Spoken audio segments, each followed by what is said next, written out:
Hey guys, um, I'm sorry if this video is like super loud. It's really windy out here, so I'm talking a little bit louder than normal. Um, I did want to make a video for coming out day. I know I'm 4 days late, but things happen. I couldn't do it. For that, real fast, just there's not really an update on my surgery or anything. I've been lifted off of my restricted uh, duties, I guess, where I can start working out again. So finally excited for that. Incisions are still doing the same. I have to do the massage um, for 5 minutes twice a day. And then, like I said last time, I switched off of the silicone tape because it just won't stay on. And I'm on the Mederma scar cream. It works good. It's a lot more comfortable and everything. And it almost makes like a dry, waterproof bandage. And I do it once in the morning, and then I take my shower in the evening, and then I do it again, and it's every 8 hours. So I do it in the morning, and then when I take my shower, and then pretty much it's working good. So before I get into everything else, though, this is totally random, and I have no idea why. I was going through my side dresser, and or my nightstand, it's got three drawers, and I pulled out the bottom one, and I could see tucked in the corner behind it was a whole mess of stuff. And I was like, how did that get down there? Because there's a bottom to the dresser. So I'm tugging on this thing, and I'm like, I want to break it, but I had to find out what was out there. So I snapped it a little bit, and I found stuff that I've not had for years now that meant so much to me. And I just figured they just got lost, or I don't know. Um, so a lot of it's stuff, but one really important thing is this right here. My mom gave me when I was on patrol several years back, and it's my we got a woodpecker that pecks on tin and not wood. He's not there. His name is Mr. Pecker. Anyways, um, this was like my guardian angel pendant. I kept it with me all the time, and as long as I had it with me, I survived everything that happened to me. It didn't mean it didn't happen to me. And then, y'all can hate all you want. I don't care. I'm not racist, but I know my true history on everything. My belt buckle. I've got another one, but this is my first belt buckle I ever got. And as you can see, I've been very careful with it. I don't want it to get messed up. But I absolutely love this belt buckle. And I don't. What's up, bro? Don't peck on my.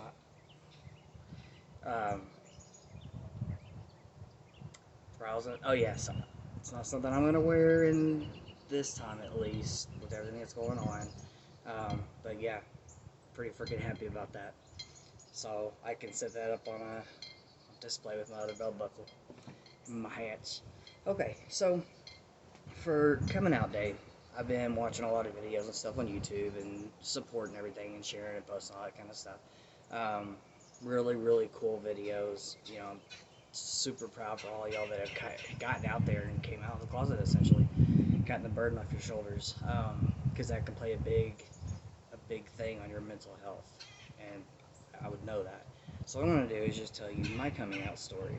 Now, before I get into this, it involves my mom, and it might make her sound bad at first, but I want you to keep in mind, after a while, she's been my biggest advocate, standing by my side for everything, just from coming out, as I guess it'd be a lesbian at the time, then to my transition, and then to my actual surgery itself.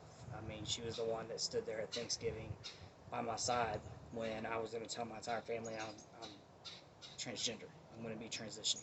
I couldn't get the words out. She did it for me. So, but I feel it's important. Y'all need to know that before I get into the story. So,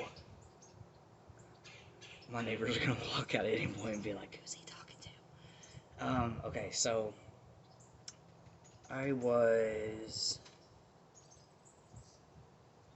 Ew, man, I don't even remember what year it was. Let's see, I graduated. I think I was in between 19 and 20 years old. Um, I had known something was up my entire life, ever since my crush on my kindergarten teacher.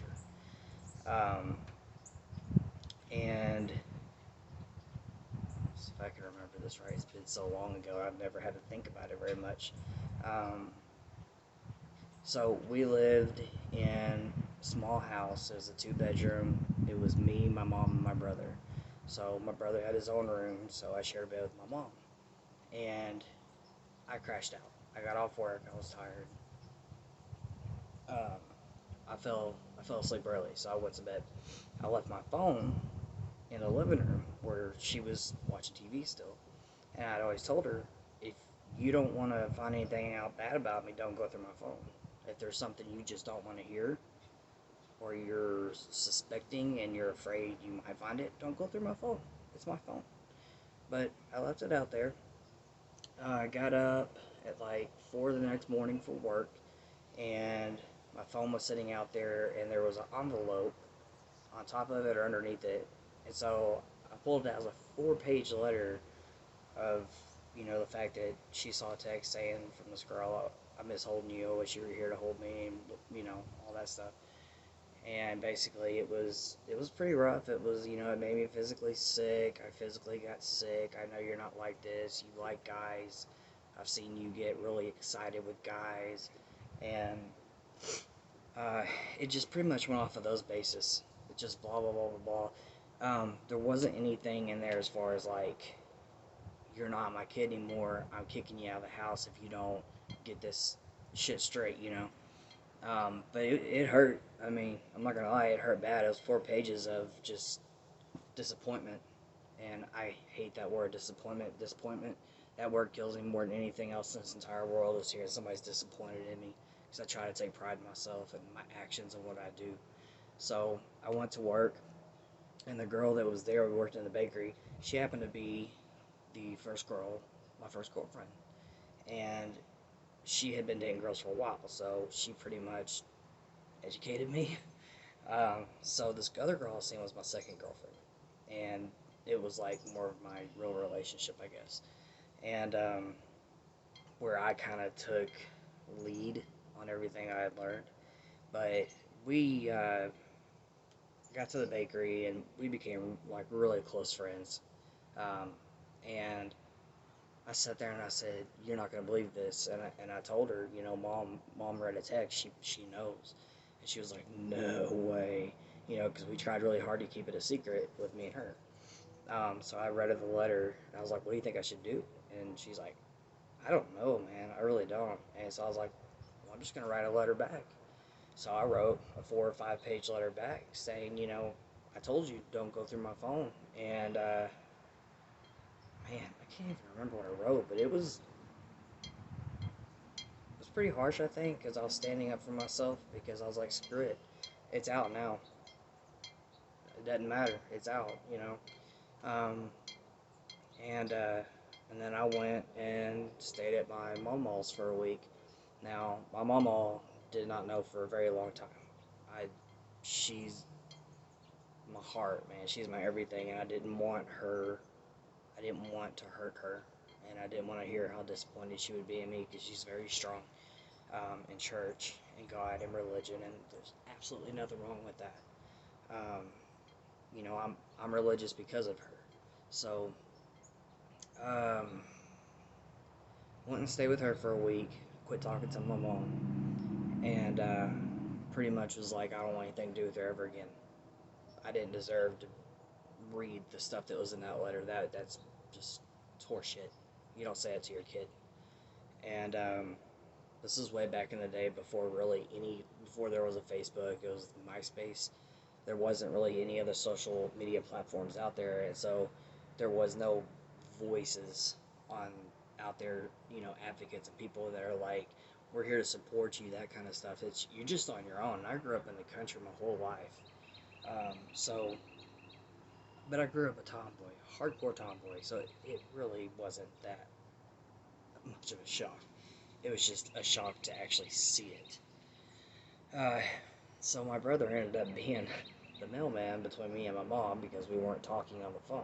So she would write a letter, I would write a letter, she would write a letter, I would write a letter. And eventually the last letter I got was, "Please come back home, I love you no matter what." Um, I think it was something along the lines of, "We'll just move past this." Basically, like, it's just a phase. We'll move past it. I'm sorry. Let's just forget about it, reconcile, and be good to go. Well, I guess at the time I don't know. I gave in and I was like, okay, because I just don't like tension for very long. It's just too much for me. It always has been. Um, so I went home and everything was as it was. It was normal, like usual, but it is not something that was brought up. I got a neighbor outside behind me. Please don't come talk to me. He's old, but I love him. Anyways, so yeah, so it was nothing that was ever brought up.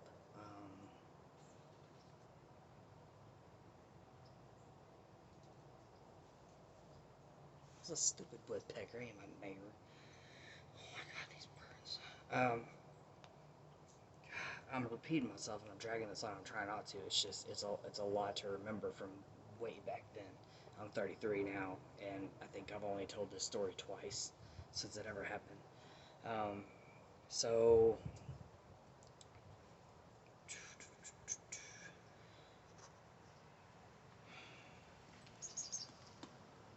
everything was kind of just a blur after that. I kept seeing the girl. Um, if me and mom did get into little, I guess, arguments, you'd say maybe, or tiffs, they were like bigger than usual, and I just, it was just mentally, it was killing me. It was mentally just killing me. So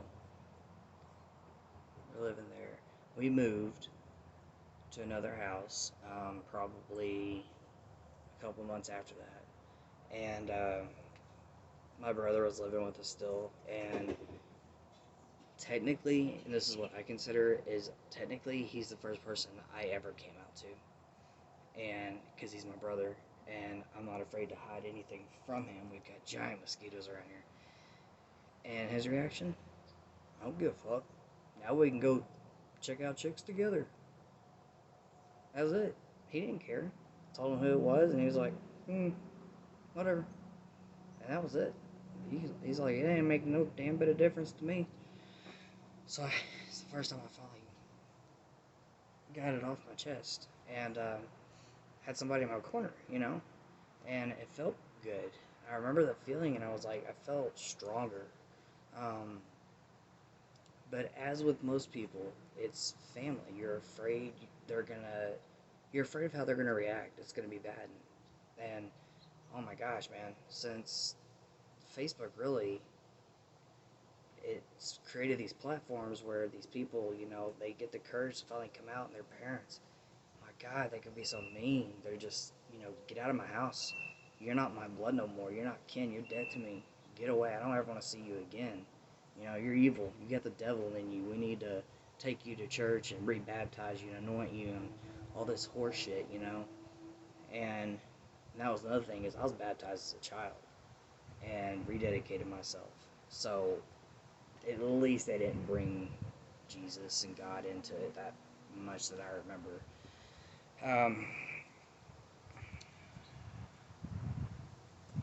After that, my friends started finding out just by word of mouth.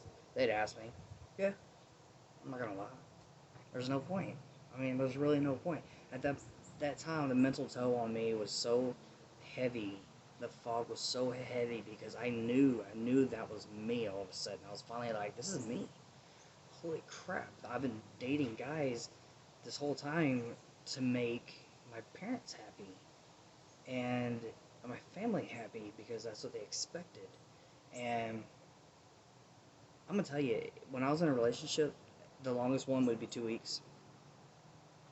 I had I misinterpreted friendship for attraction, and so I would date these guys, but you know, at the end of the 2 weeks or week, we just were like buddies, man. And I had so many good friends that happened after a 2 week relationship. There was a part of me that just wasn't there, and it wasn't there in the relationship ever. So, I went on and I had a couple relationships with some girls, and then um, me and my dad slipped apart pretty good. Um, and that was just, I don't know. I've always been the black sheep of that family. I don't care what they say. They don't know how it feels. They don't know how it felt when I was told it's too awkward to come to family Christmases anymore. Fuck that. I don't play that game. So we've tried to reconcile, but it's the cop mentality between the two of us is there, and he's got it more than I do. I'm more willing to take the bigger step, but at this point, I'm done with it. Um, all I remember is I was really mad one day, and I just sent it in a text. I was like, "Hey, by the way, I'm fucking gay. I'm lesbian. I'm transgender." I don't even remember what I said. I was like, "So if you have nothing else to say to me anymore, so be it." But there you go. That's me. Sent it. No response. Not a shock. So officially came out to my dad. It took a process, you guys. It took a couple of years, to do all this stuff. And then I ended up marrying a guy that I went to the police academy with. I'm not going to say he's a bad guy. He's extremely A-type personality like me, very headstrong like me. He has a temper, but he's not abusive. Um, but he's not a bad guy. He just gets cranky, and a lot of people say he's an asshole. And I guess just being married with him, I know the difference. I know him enough. I don't know him anymore. I don't know how that worked out. Hopefully he's married with kids and happy. I pray he is. Um, but I did that. I got married, and I think we were married for 6 months, and that was it. And I was like, I can't do it. That's when my ex slash late wife came into the picture, and just from her coming over with her son and nothing happening, I realized how much more love I had in my body that I could give, and that how much was being held back, and I was robbing myself. And so, ways down the road, I think my mom was the one that told me that, I think you fell in love with him before you ever got married. And it really clicked, and I was like, you're right. You're 100% right. Because I was at my heaviest with my drinking, fought nonstop. I was extremely suicidal all the time. I was a cop. I carried a gun. Put two and two together. That's just how it rolled with me. I missed Christmas one morning. I didn't even go because I had a gun in my head. Just stupid crap. And this all really ties into my PTSD that I've learned is what it is, or is what has built it over the years to when I finally broke. Um, so that was coming out of the closet. That was just coming out as, hey, I'm not straight. I don't like guys. I I got married because I wanted to keep my dad in my life. I got married because I wanted to make him proud. I got married because it would make my family happy. But I wasn't making myself happy. I neglected myself the entire time. It was just, I didn't even want to do it. I didn't want to do the ceremony. I didn't want to do any of the crap. But I went through it and I did it because it made everybody else happy. But I've learned to take care of myself now. And I've hurt a lot of people. Mentally, I've hurt a lot of hearts having to move on out of relationships that were not good for me. Um,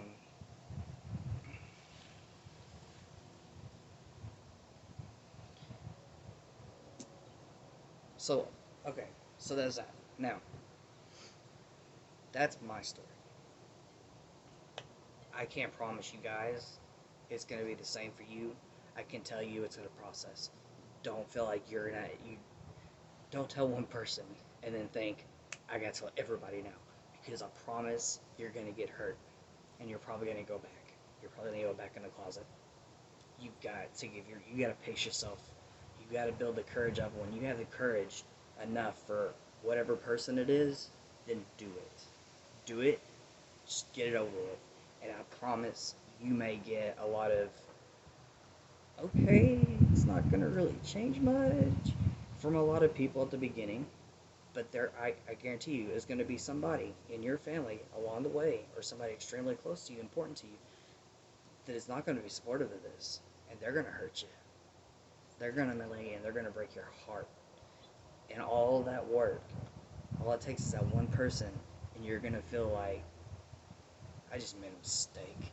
I shouldn't have done all that. I shouldn't have said all that stuff. Don't do that. Give yourself a week. Go spend some time outside, away from city, away from noise. Whatever it is that makes you happy, go do it. But do it where it's a peaceful place for you, so that in your mind you can get right, and get right with your heart and your gut and your soul and all of that, and it line up so that you know, okay, that's to be expected. And I've learned that. I've learned that the hard way many times in my life. So the transgender thing was when I was married to my ex-wife that killed herself. That's why I say late wife. We were already separated and divorced when that happened. But I never heard about transgender people. I had no idea what transitioning was. I have never heard of it in my entire life until I met her, and we started dating. She goes, you may be transgender, and I'm like, huh? And I was like, what does that mean? And you gotta remember, I grew up in the sticks. Okay, I'm country bumpkin. That's why I mumble. I I talk better now than I did in junior high, I guess, or high school. I had to work on the way I talk. But yeah, she told me about it, and it's, if you feel like a man inside, if you feel that manly dominance inside of you to take care of a woman, and it's difficult to understand unless you are trans, because it's just a feeling inside. And my feeling was, I want to feel like a man taking care of a woman. I want to be the guy. I want to support and take care of her. And that's when she brought it up, and I was like, holy shit. I was like, that's it. That's the key to my entire life for the rest of my life. That's it. That's the key. I put it in, unlocked the door, and there I am, Landon Clem, loud and proud. I don't care. I'm not ashamed. People want to make light of it and fun of it. That's on them. I don't care. If you say the one word I can't stand is faggot, then you're going to get five to the eye. I will say that much. But